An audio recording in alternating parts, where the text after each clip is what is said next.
Prime Minister, thank you for talking to me yet again, this time a different continent. Thank you, John. Thanks for having me. The Greek economy has done extremely well compared with other European economies. You've got a debt upgrading last week, which is something of an exception compared with certain other larger European economies, which seem to be heading the opposite direction. A lot of investors here might be very impressed by Greece, but worried about Europe. How would you reassure them? Well, first of all, I think it is important to point out that Greece has staged over the past years what I consider to be a pretty remarkable comeback. If you look at our public finances now, they're incredibly solid. Greece is producing a sustainable primary surplus.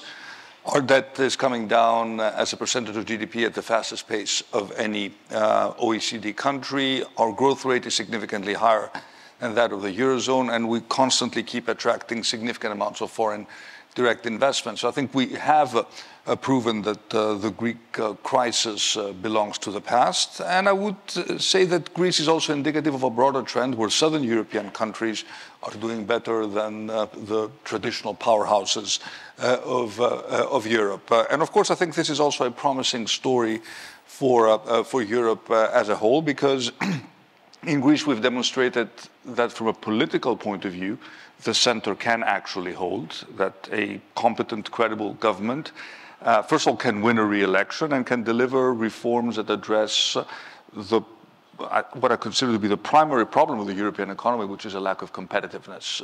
So our story, I think, is helpful also in the broader European context to address some of the challenges that the continent is facing. It is quite a change, though, because France and Germany at one time might have been a little dismissive of Greece. Do you feel the same way about them now? Well, I certainly don't, because at the end of the day, let me take a cue of what the president of Singapore said yesterday in our private dinner, looking back at what Morgenthau said after the end of the Second World War. Prosperity is indivisible, and that is also true for Europe. If Germany and France don't do well, this will inevitably also impact the Greek economy. So we have every interest in ensuring that these countries also address their structural issues. And of course, some of the solutions that we need to offer have to be European. But at the end of the day, the difficult reforms, John, are the responsibility of the national capitals. And if there are political problems in European countries, these cannot be resolved in Brussels. What we have achieved is, to a certain extent, a factor of a result of the fact that we have a stable government. We've managed to win 2 elections. We have an absolute majority in parliament. We're not engaged in complicated coalition discussions, which means that we can move very fast in implementing our program. That's one of the few doubts about Greece, is the fact you look at the polls at the moment. You are on course at the moment to still come ahead in the next election, but perhaps as part of a coalition government. And when investors look at Greece, they trust you. They're not quite sure about the people you might have to end up in coalition with. It's not to 2020. Well, first of all, our elections are not till 2027. We're still more than 15 points ahead in the polls compared to the score of the second party. And I would point out that we had exactly the same discussion before the 2023 election. At the time, people were still doubting our ability to win with an absolute majority, and we succeeded in achieving exactly that goal. I'm quite optimistic about the performance of the Greek economy over the next 18 months. The number one problem that all European governments are currently facing is the cost of living crisis. But exactly because our financial performance has been good, we have the ability to actually deliver on our commitment to cut taxes for the middle class. So we will have a new budget that's going to be voted in a few weeks from now that's going to deliver significant tax cuts for families with children and for young people. And I do expect that these tax cuts will trickle down to the real economy and will help us address the cost of living crisis. So unlike other governments which are currently forced to take austerity decisions, our fiscal performance allows us to support the middle class and help people with the cost of living crisis. So do you think to people who are struggling in the middle, a bit like Keir Starmer or Emmanuel Macron, the key is, sort out the fiscal position and everything else begins to fall into line? Yes, and of course, one should not forget that in Greece, as a result of the fiscal crisis, we had to implement very, very difficult, very painful reforms, especially with regard to our pension system. And our retirement age is already at 67, so when I look at the slightly higher than France taking place in other countries, I'm surprised by the fact that these countries have not been able to address these underlying challenges. In the case of Greece, there was a big bang, which was essentially the country going bankrupt. There was then a political big bang, because we were the first country to actually vote into power the populists back in 2015. That didn't end up very well. In a sense, we may be ahead of the curve also when it comes to the political developments. Do you think that's one of the things that countries need to go through to go back to reality? You need to have a dose of populism. So I would certainly. You wouldn't wish it on them. I would not wish it on anyone. It was 10 years ago that Greece was on the brink of being kicked out of the Eurozone, faced with what would have been not just a political catastrophe, but a sort of a generational tragedy. It didn't happen. The Greek people proved to be extremely resilient. But the truth is that in democracies, people don't notice the gradual erosion. This is exactly what Mario Draghi pointed out in his report. You look at the competitiveness figures today, compare them to where we were 20 years ago, and we notice that gradually we're losing ground to the US and to China. So we should not wish for a big crisis in Europe to address these challenges. COVID was a big crisis. The end result was that we decided to borrow 750 billion euros at the European level to support our economies. Now we're faced with big crisis. We have a security crisis in Ukraine, but we have an underlying competitiveness crisis that needs to be addressed very, very boldly. And so far, we have not moved at the speed that I would like in terms of implementing some of the suggestions that Draghi made in his report. Just to push you on that, if you look at the history of Europe, it's tended to lurch forward in terms of the single market, in terms of other things when there is a crisis. But Europe has come through these things like, Brexit, a large member leaving without much really changing in the middle. Well, first of all, when you look at defense spending in Europe now, the Ukraine war was a rude awakening. We're spending more on defense, but we also need to do it in a more coordinated manner. We need to learn from the Ukrainian lesson to support our ecosystem of defense startups, because the war theater has changed dramatically. And we've taken some important decisions in that direction. But at the end of the day, the battle is going to be won or lost on the competitiveness front. So when you look at issues such as deregulation, simplifying the business environment, when you look at topics such as, which are very relevant to this audience, savings and investment union, how we're going to create a unified capital market in Europe, securitization.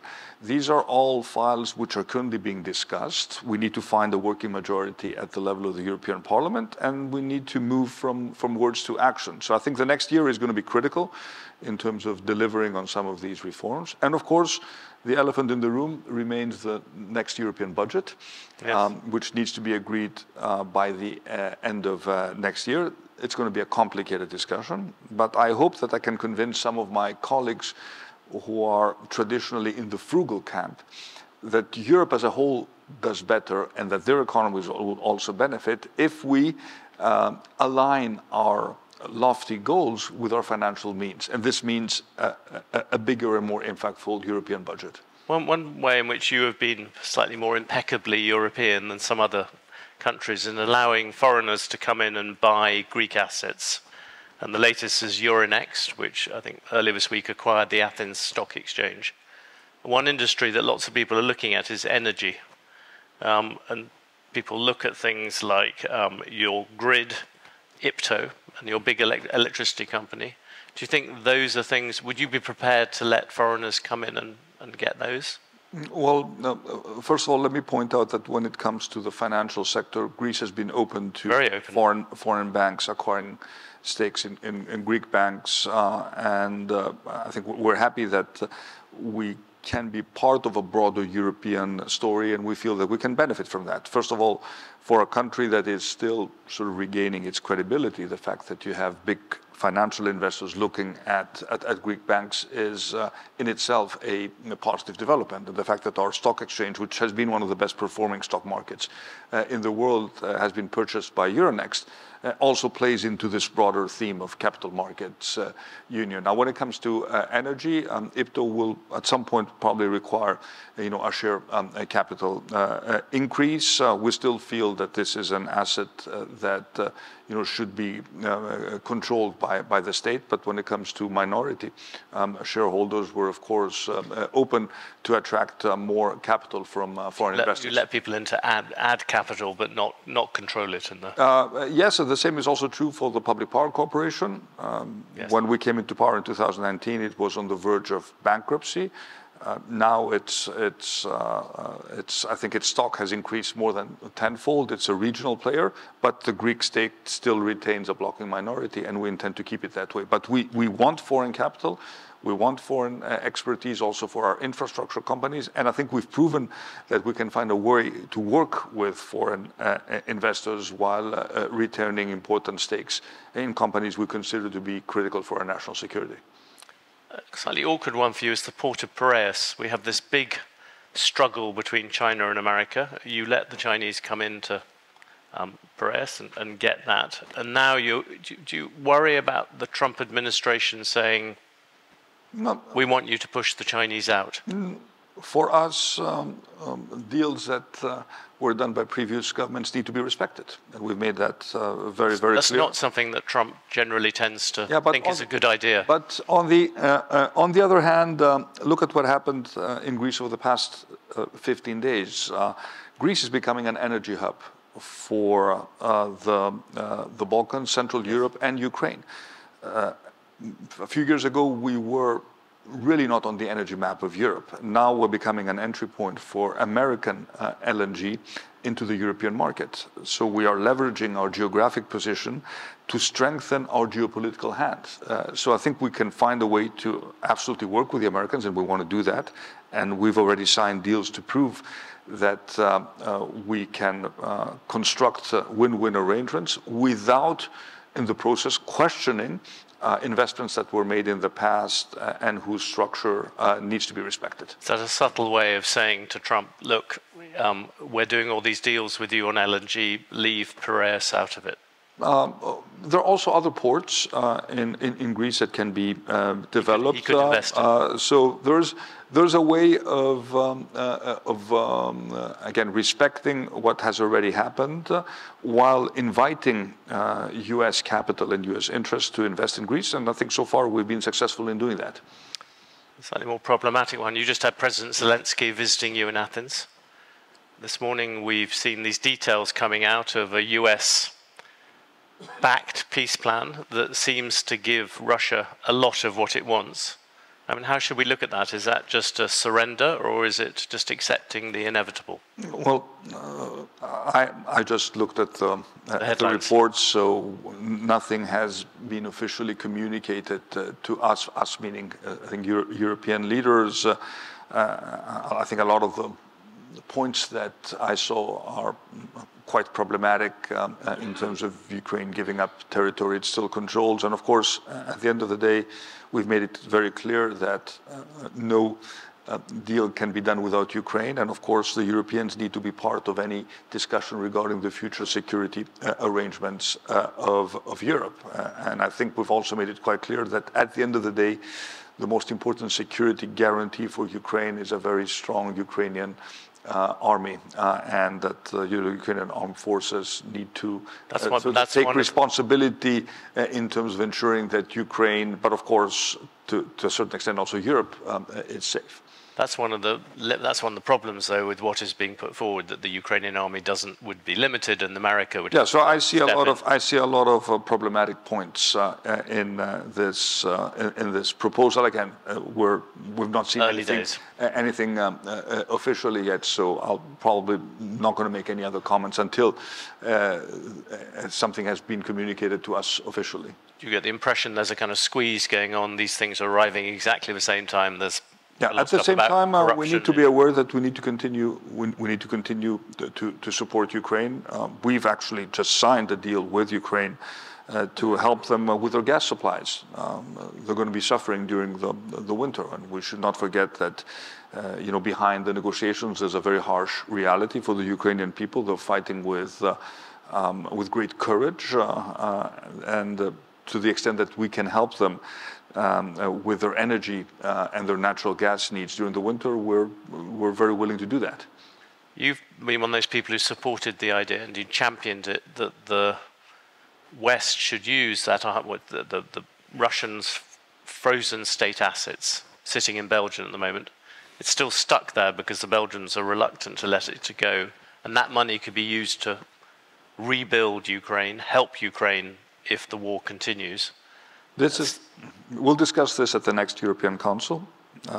Certainly, it's an option to use the Russian frozen assets. There are still complicated legal issues that have to be resolved in order for all of us to feel comfortable to agree to such a solution. We also need to be aware of the fact that we need to take into account the fiscal consequences of such a decision for our debt or for our deficit calculations. But certainly we understand that as Europeans we need to find a way to provide financial support to Ukraine in order to ensure that it can keep on as a functioning state.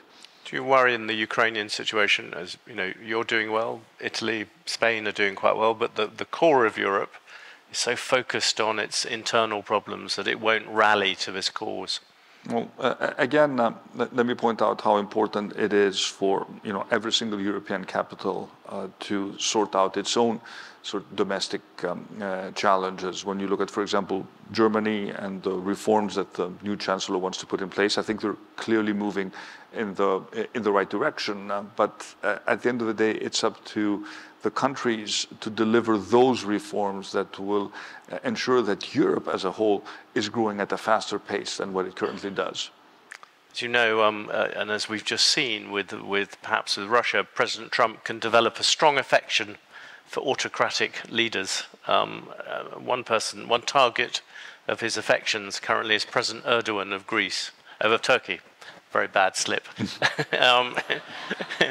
There isn't a.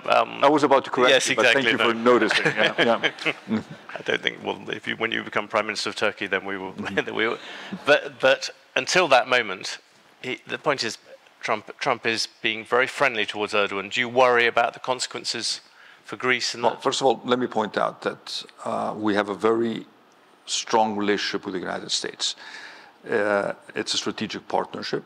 We've demonstrated that we can work very effectively with the Trump administration when we did the energy deals that I talked about a few minutes ago, and that I don't view our relationship with the U.S. in the context of our triangular relationship with Turkey. And I also want to point out that this strategic partnership between Greece and the United States has a lot of cross-partisan support in the U.S. So I think at the end of the day, not much is going to change. My goal vis-à-vis Turkey is to ensure that we can find a way to discuss what we consider to be the only major difference we have with Turkey, the delimitation of maritime zones in the Aegean and the Eastern Med, without raising the thermometer of tension between our two countries. Over the past years, we've been able to do that, but at the same time, my responsibility is also to ensure that I strengthen our armed forces. We've invested significantly in upgrading our defense capabilities, and that Greece always retains a credible deterrence vis-à-vis any country that could in any way, shape or form threaten our national interests. Very tactfully put. In our last conversation we had, you hinted that there was some movement among EU members about this issue of issuing debt to pay for defence spending, which you've talked about quite a lot during this talk again. Do you think there's going to be a change in that? Has it jumped forward since then? I'm not sure we've made much progress on that topic. We have the SAFE instrument, but the SAFE instrument is essentially a loan facility. Yes. So it doesn't, for those countries that are indebted or that need to sort of balance their books, it doesn't really help us much. I think the focus of the discussion is going to move to the next budget, which could also contain headlines related to defense. I think our goal is to ensure that the budget remains ambitious enough to address the profound challenges that Europe is facing, while retaining a focus on the core policies, which have always sort of defined European assistance to poorer countries, and I'm referring to cohesion and the common agricultural policy. These priorities, which are also enshrined in the treaties of the European Union, need to be protected within the context of the discussion regarding the next budget. Look at the way Europe is treated here. I mean, you're getting a good reception, but in many parts, this part of Asia, Europe is often seen as something that's lagging behind and not catching up. How do you think Europe changes that reputation? By implementing the suggestions in the Draghi report.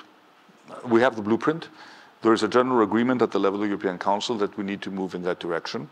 We need to explain also to our Asian audience that sometimes the European institutional arrangement is complicated. It does take time for decisions to be implemented. We need to go through the Parliament, negotiations between the Commission, the Council, and the European Parliament. But there is, I think, a general sense of urgency within the members of the European Council to deliver on commitments that we have made, especially when it comes to deregulation. Europe is a complex continent to do business, and this needs to change. When it comes to energy, we need to lower energy prices, and we need to take important initiatives in that direction. And we need to make progress on the Savings and Investment Union in order to ensure that European savings at least stay in Europe rather than be directed towards the United States or towards Asia. A general theme in this kind of conference, and you heard it from various Singaporean officials and from other kind of Asian politicians, is the idea that maybe there is room in the current world for a coalition of the willing. That on the one hand, you have America erecting barriers, you have China on the other side, but there's this group of countries in between who could still gain by deepening trade between them. I absolutely agree with this thesis. I had a very constructive meeting yesterday with the Prime Minister of Singapore. Look at, for example, how our agendas are aligned. We're both two countries which are open economies, very much dependent on free trade, who believe in preserving a rules-based international order, and we're not the only ones. You look at Europe and the partnerships it can forge with the ASEAN countries or with sort of emerging superpowers such as India. I do see room for closer cooperation between Europe and the countries that still believe that it is in our common interest to maintain parts of the sort of the old status quo in terms of viewing the world as a more sort of integrated environment rather than breaking it up into regional blocks. Who else, very quickly at the end, who else do you see as leaders in that? Well, people like Mark Carney, and is it people like Singapore? I think certainly Singapore has an important role to play. I think eventually we would want to see stronger ties between Europe and the ASEAN countries. Certainly Australia, certainly Canada, and I would also include India in this discussion. I'm a big believer in the strong relationships between Europe and India. We happen to be the closest geographic continental country to both India and the Far East. So if we can play a role as a bridge between Europe and India and the Far East and the ASEAN countries, we'll be happy to do that. One last thing. Do you think it's sad, though, in some ways, that is a world being created either without America or because of what America is doing?